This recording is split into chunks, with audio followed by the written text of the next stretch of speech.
Si pudieras retroceder en el tiempo y pisar el suelo de Dodge City o Abilene hacia 1875, la primera impresión no sería el espíritu de aventura, sino una incómoda sensación de precariedad.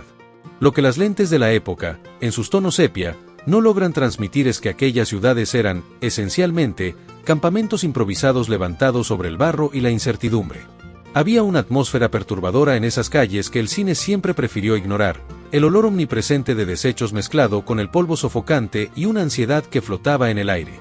No se trataba solo del ruido de las sierras y los martillos, sino de la clara percepción de que todo ese progreso era frágil y podía desvanecerse con la misma velocidad con la que surgió. Cientos de asentamientos brotaron de la nada en cuestión de días, amontonando multitudes incluso antes de la existencia de tribunales, leyes o cualquier rastro de orden público. La rutina urbana en la frontera estaba dictada por una opresión invisible y por el desgaste mental de habitar un lugar donde lo correcto y lo incorrecto oscilaban según la conveniencia de quien tuviera el poder en ese momento.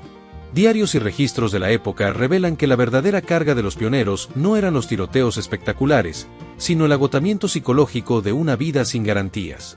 En este video, vamos a explorar 5 dimensiones raramente mencionadas que exponen la verdadera cara y el alma de una ciudad real del viejo oeste. En muchas ciudades, la existencia de leyes formales en el papel no significaba la presencia de un sistema jurídico estable o confiable para el ciudadano. Como Robert Dijkstra detalla en la obra de Cattle Towns, los códigos legales eran frecuentemente importados, pero su aplicación era puramente situacional.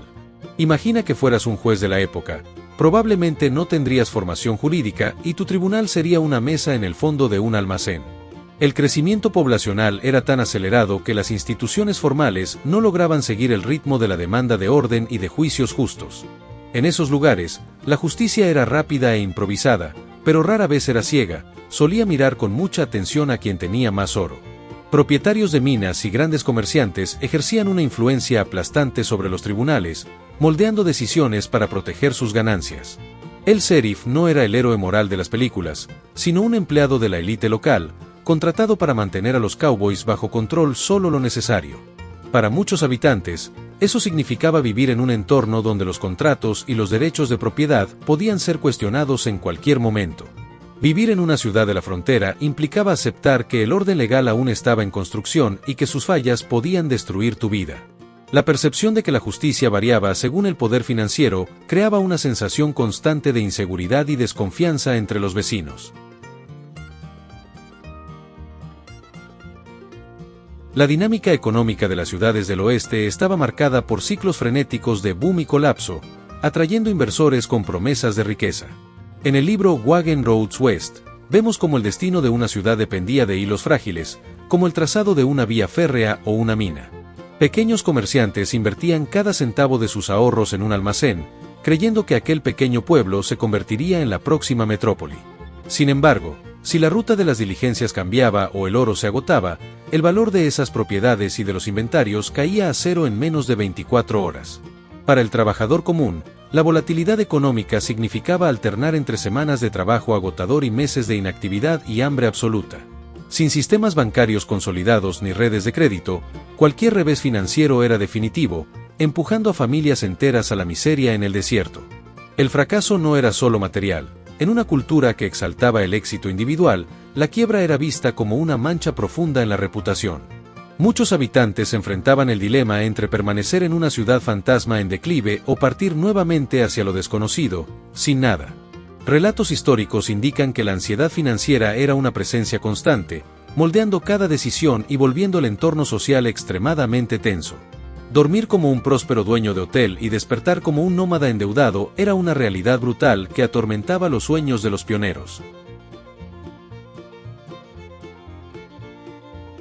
Las mujeres desempeñaron papeles esenciales en la formación de las comunidades, pero sus historias reales fueron frecuentemente borradas o excesivamente romantizadas. En ciudades donde la proporción masculina era abrumadora, la presencia femenina era lo que mantenía la mínima organización social y las instituciones locales. El libro Soil Doves, de Ansea Graves, revela que las llamadas palomas sucias eran, muchas veces, las mayores contribuyentes fiscales de la ciudad. A través de multas elevadas aplicadas a los burdeles, las autoridades obtenían fondos para construir escuelas donde las mujeres respetables daban clases. Maestras, enfermeras y propietarias de pensiones contribuían a la estabilidad, luchando contra el caos de un entorno dominado por la testosterona. La construcción de iglesias y asociaciones de apoyo mutuo dependía casi totalmente de la iniciativa femenina, que buscaba civilizar el ambiente hostil del oeste. Aún así, las mujeres enfrentaban expectativas rígidas. En comunidades pequeñas, la percepción pública influía directamente en su seguridad y trabajo.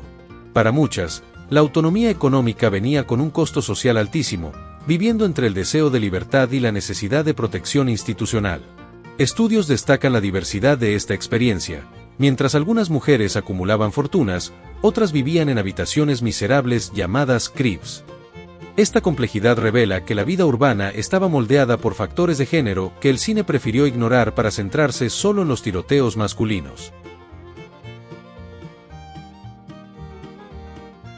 Una característica marcante de estas ciudades era la percepción de que su existencia era meramente temporal y dependiente de factores externos. Como Richard Erdoes describe en Saloons of the Old West, las fachadas de las tiendas eran el símbolo máximo de esa ilusión de estabilidad.